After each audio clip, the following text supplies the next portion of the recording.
നമ്മൾ സീക്വൻസിന്റെ inductive ഡെഫിനേഷനിലെ defining condition successive ആയിട്ട് apply ചെയ്യുന്നു. Modulus of hn+2 minus hn+1 given that less than or equal to c into modulus of hn+1 minus hn. ഇനി n+2ന്റെ സ്ഥാനത്ത് n+1 assume ചെയ്തുകൊണ്ട് ഈ മോഡുലസിന് വീണ്ടും inductive definition apply ചെയ്യാം. അപ്പൊ എന്ത് കിട്ടും? It is less than or equal to, already c ഉണ്ട്, കൂടുതൽ വീണ്ടും ഒരു സി കൂടി വരും. So c square into modulus of hn+1 is replaced by hn minus hn is replaced by hn-1. Again it is less than or equal to, ഇനി വീണ്ടും n+2ന്റെ സ്ഥാനത്ത് n ഇട്ടുകൊണ്ട് നിങ്ങൾ ഇൻഡക്റ്റീവ് ഡെഫിനേഷൻ അപ്ലൈ ചെയ്യാം. അപ്പൊ എന്ത് കിട്ടും? വീണ്ടും ഒരു സി കൂടി വരും. C square into C cube ആവും. C cube into modulus of hn-1 minus hn-2. ഇതിങ്ങനെ പ്രൊസീഡ് ചെയ്യും. പ്രൊസീഡ് ചെയ്ത് ശരിക്കും n-1 ആയപ്പോൾ എന്തായി? സി ക്യൂബായി. n-2 ആകുമ്പോൾ c⁴ ആകും. ഇതിങ്ങനെ കണ്ടിന്യൂ ചെയ്ത് h2 ആകുമ്പോൾ പവർ എന്തായിരിക്കും?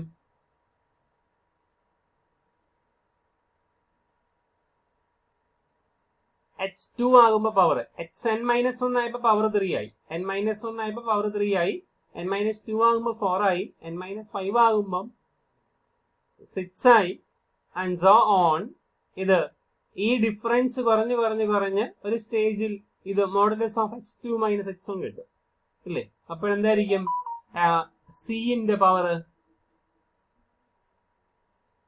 പവർ അപ്പോഴ് n ആയിട്ട് വരും അല്ലേ? ഇവിടെ n-1 ആയപ്പോൾ സബ്ട്രാക്ട് ചെയ്ത് 1 ആയപ്പോൾ പവർ 3 ആയി. സബ്ട്രാക്ട് ചെയ്യുന്ന 2 ആകുമ്പോൾ പവർ 4 ആയി അല്ലേ? 2 കൂടുതലാണ്.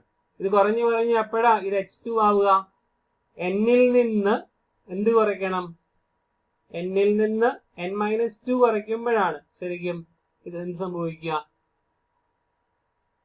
ഇത് h2 ആകാം അല്ലെ? മോഡ് h2 മൈനസ് h1ലേക്ക് വരണമെങ്കിൽ n-ൽ നിന്ന് n-2 സബ്ട്രാക്ട് ചെയ്യണം. അപ്പൊ n-2ന്റെ കൂടെ സബ്ട്രാക്ട് ചെയ്യുന്ന നമ്പറിന്റെ കൂട്ടത്തിൽ 2 ആഡ് ചെയ്യണം അല്ലെ? 1 ആയപ്പോൾ 3 വന്നു. വീണ്ടും ഇവിടെ n ആയിരുന്നപ്പോൾ 2 വന്നു അല്ലെ? n-ന്ന് സബ്ട്രാക്ട് ചെയ്ത് 0 ആണ്. 0യുടെ കൂട്ടത്തിൽ 2 ആഡ് ചെയ്തു. n-ന്ന് സബ്ട്രാക്ട് ചെയ്ത് 1 ആണ്. 1ന്റെ കൂട്ടത്തിൽ 2 ആഡ് ചെയ്തു. 3 ആയി. അടുത്ത n-2 ആകും. n-2 ആകുമ്പോൾ സിന്റെ പവർ 4 ആകും. അപ്പൊ 2 സബ്ട്രാക്ട് ചെയ്തു. 2ന്റെ കൂട്ടത്തിൽ 2 ആഡ് ചെയ്തു അല്ലേ? അങ്ങനെ n-ൽ നിന്ന് n-2 സബ്ട്രാക്ട് ചെയ്യുമ്പോഴാണ് h2 കിട്ടുക. അപ്പൊ ശരിക്കും ആഡ് ചെയ്യേണ്ടത് n-2ന്റെ കൂട്ടത്തിൽ 2 ആഡ് ചെയ്യണം. സോ c⁴n കിട്ടും. So this is less than or equal to etcetera ഉണ്ട്. Etcetera less than or equal to c⁴n into modulus of h2 minus h1 എന്നുണ്ട്. Mod hn+2 minus hn+1 less than or equal to c⁴n into modulus of h2 minus h1 എന്നുണ്ട്. ഇത് രണ്ട് consecutive ടേംസിന്റെ difference ആണ്. Less than or equal to c⁴n into modulus of h2 minus h1 എന്നുണ്ട്. ഇവിടുത്തെ h2 minus h1ന്റെ difference ഈ mode value ഒരു ഫൈനൈറ്റ് നമ്പർ ആയിരിക്കും. n മാറുമ്പോൾ ശരിക്കും ഈ വാല്യൂ ഡിപ്പെൻഡ് ചെയ്യുന്നത് ആരെയാ? c⁴n. ഇത് കോൺസ്റ്റന്റ്. ഈ ശരിക്കും ഈ ഡിഫറൻസ് ഡിപ്പെൻഡ് ചെയ്യുന്നത് സി വാല്യൂവിനെയാണ്. അപ്പോൾ c⁴n. നമ്മൾ ഇത് വെച്ചിട്ട് കോഷി കണ്ടീഷൻ എന്ന് ചെക്ക് ചെയ്യാൻ പോവുക. അപ്പൊ കോഷി കണ്ടീഷൻ ചെക്ക് ചെയ്യാനായിട്ട് for m greater than n consider modulus of hm minus hn. m greater than n ആണ്. അപ്പൊ ഈ ഡിഫറൻസ് ഫോം ചെയ്യുക hm minus hn equal to. അപ്പൊ m ന്റെ വാല്യൂ ഗ്രേറ്റർ ദാൻ n ആണ്. അതുകൊണ്ട് തന്നെ എന്ത് കിട്ടും? ഈ m നും n നും ഇടയിൽ കുറെ ഇൻഡിജേഴ്സ് ഉണ്ട്. ഞാൻ ആ ഇൻഡിജേഴ്സിന്റെ എല്ലാം കറസ്പോണ്ടിങ് സീക്വൻസിലെ ടേംസ് കൂടി കൺസിഡർ ചെയ്യാം. This is equal to hm minus m നും ഇടയിൽ എന്തായാലും m നും n നും ഇടയിൽ എന്തായാലും m-1 ഉണ്ട്. അപ്പൊ m-1 കറസ്പോണ്ടിങ് ആയിട്ട് സീക്വൻസിലെ ടേം hm-1 ആ ടേം ഞാൻ ആഡ് ചെയ്യുന്നു. ശരിക്കും ഇക്വേഷൻ ഡിഫറൻസ് ഒന്നും വരത്തില്ല. ഇനി ഇതുപോലെ തന്നെ എന്തുണ്ട്? m-2 ഉണ്ട്. ആഡ് ചെയ്യുന്നു, സബ്ട്രാക്ട് ചെയ്യുന്നു. ആദ്യം മൈനസ് ഇട്ടു. ആദ്യം മൈനസ് പിന്നെ പ്ലസ്. ഓക്കെ. അപ്പൊ ഈ പ്രോസസ് ഇങ്ങനെ കണ്ടിന്യൂ ചെയ്യാം. കണ്ടിന്യൂ ചെയ്ത് നിങ്ങൾക്ക് ഏതോ ഒരു സ്റ്റേജിൽ എന്ത് കിട്ടും? Plus et cetera plus. ഇനി നമ്മൾ ഇവിടെ xn കഴിഞ്ഞിട്ട് എന്തുണ്ട്, xn+1 ഉണ്ട്. ഈ xn+1 ആദ്യമേ സബ്ട്രാക്ട് ചെയ്യും, പിന്നെ ആഡ് ചെയ്യും. xn+1 അടുത്ത ടൈം എന്തായിരിക്കും, അടുത്ത ടൈം -xn. അപ്പൊ ഇങ്ങനെ നിങ്ങൾ ഈ xmനും അല്ലെങ്കിൽ mനും nനും ഇടയിലുള്ള എല്ലാ ഇന്റിജേഴ്സിന്റെയും കറസ്പോണ്ടിങ് ഇൻഡീസസിനെ ആഡ് ചെയ്യുകയും ഇൻഡീസസിന്റെ കറസ്പോണ്ടിങ് സീക്വൻസിലെ ടൈംസിനെ ആഡ് ചെയ്യുകയും സബ്ട്രാക്ട് ചെയ്യുകയും ചെയ്യുക. ഇക്വേഷൻ ഡിഫറൻസ് ഒന്നും വരത്തില്ല, രണ്ടും സെയിം ആയിരിക്കും. ഇനി ഇതിനുള്ളിൽ ട്രയാങ്കുലർ ഇൻഇക്വാളിറ്റി അപ്ലൈ ചെയ്യാം. So this is less than or equal to modulus of xm minus xm-1 plus modulus of, ഇത് m+1 അല്ല കേട്ടോ, ഇത് m-1 ആണ്. ഞാൻ എഴുതിയപ്പം തെറ്റിപ്പോയതാണ്. m-1 ആണ്, m+1 അല്ല. ഓക്കെ, ഇനി ഈ പ്രോസസ് ഇങ്ങനെ റിപ്പീറ്റ് ചെയ്യുക.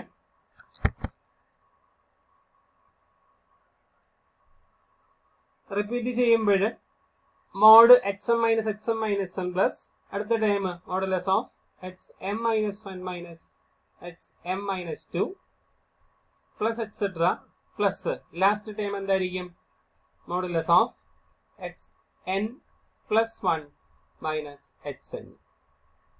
അല്ലേ, ഇത് ശരിക്കും രണ്ട് കോൺസിക്യൂട്ടീവ് ടേംസിന്റെ അബ്സല്യൂട്ട് ഡിഫറൻസിനെ കുറിച്ചാണ് ഓരോ മോഡുലസ് ടൈം കൺസിഡർ ചെയ്യുക.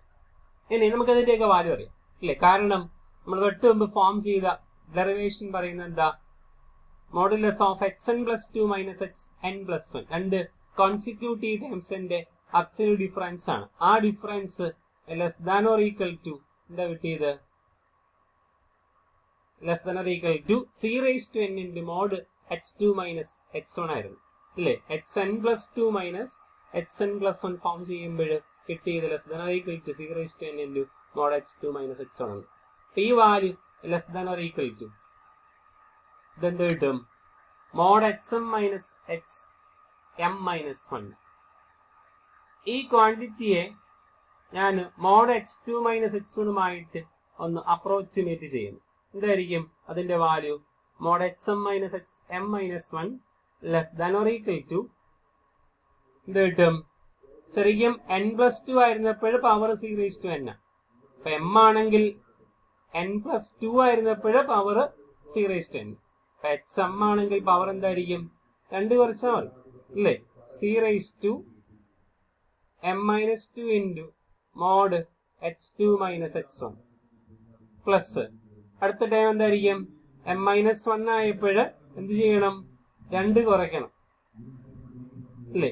ശരിക്കും 2 സബ്ട്രാക്ട് ചെയ്ത് കഴിഞ്ഞാൽ c⁻m-3 ആയി.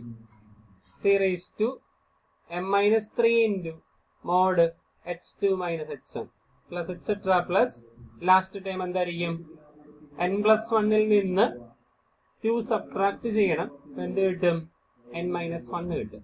c⁻n-1 into mod h2 minus x1 കിട്ടും അല്ലേ. എല്ലായിടത്തും mod h2 minus x1 common ആണ്. So this is equal to c⁻m-2 plus c⁻m-3 plus etcetera plus c⁻n-1 into modulus of h2 minus x1 അല്ലേ. ഈ ബ്രാക്കറ്റില് c⁻n-1 കോമൺ.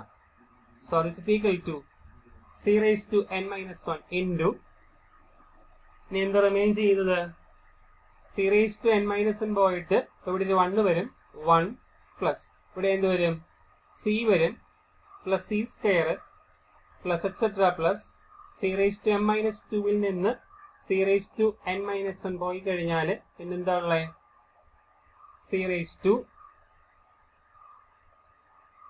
m-2 നിന്ന് നമ്മൾ n-1 subtract ചെയ്തു, എന്ത് വരും,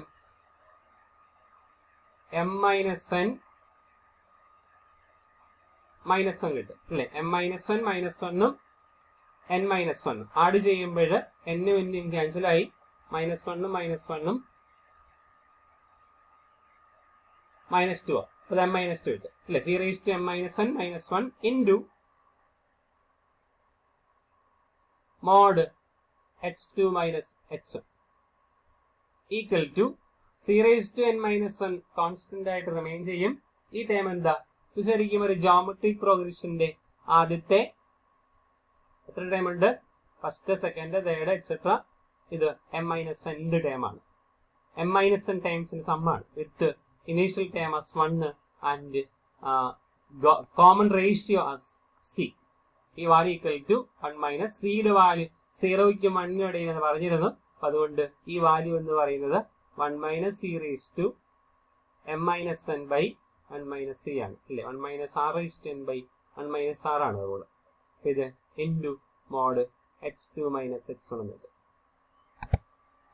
ഈ ക്വാണ്ടിറ്റി ഈ ന്യൂമറേറ്ററിൽ നോക്കിയേ. ന്യൂമറേറ്ററിൽ 1ൽ നിന്ന് c raise to m-n subtract ചെയ്യാം. സബ്ട്രാക്ട് ചെയ്തില്ലായിരുന്നുവെങ്കിൽ ഈ നമ്പർ എന്തായനെ? ഇതിനേക്കാൾ വലുതായനെ. So this is less than or equal to c raised to n-1 into 1 by 1 minus c into mod h2 minus h1. ശരിയല്ലേ? c raised to n-1 into 1 by 1 minus c into mod h2 minus h1. ഈ mod h2 minus h1 constant, 1 by 1 minus c constant. ശരിക്കും നമ്മുടെ m greater than n ആയ കേസിൽ mod h1 minus hn ഈ value depend ചെയ്യുന്നത് ആരെയാണ്? Depend ചെയ്യുന്നത് ഈ c raised to n-1 ഈ ടേം കോൺസ്റ്റന്റ് ബാക്കിയുള്ളത് 1 by 1 minus c into mod h2 minus h1 constant ആണ്. അപ്പൊ c raised to n-1 value as n tends to infinity അങ്ങോട്ട് പോകും. n വാല്യൂ ഇൻക്രീസ് ചെയ്യും തോറും ഈ c raised to n-1 value 0യിലേക്ക് ടെൻഡ് ചെയ്യും. അതുകൊണ്ട് നമുക്ക് എന്ത് പറയാം? mod h1 minus hn value tends to 0 for sufficiently large values of n. അല്ലേ? n വലുതാവുമ്പോൾ ഓട്ടോമാറ്റിക്കലി m ഉം വലുതാവും, കാരണം m greater than n ആയിരുന്നു. അപ്പൊ sufficiently large value of n ന് c raised to n-1 sufficiently near to 0 ആയിരിക്കും. അതുകൊണ്ട് തന്നെ mod h1 minus hn goes to 0 വരും. So we can conclude that sequence hn is a Cauchy sequence. We have if 0 less than c less than 1, then limit of c raised to n equal to 0. Therefore, we infer that sequence hn is a Cauchy sequence. Cauchy sequence ആണെങ്കിൽ എന്തായാലും കൺവേർജന്റും ആയിരിക്കും, കാരണം എല്ലാ Cauchy സീക്വൻസും convergent ആണെന്ന് നമ്മൾ prove ചെയ്തിട്ടുണ്ട്. Therefore, sequence hn is a Cauchy sequence and hence sequence hn is convergent. എല്ലാ contractive സീക്വൻസുകളും convergent ആണ് വിത്ത് constant time c, where c is in between 0 and 1. Okay.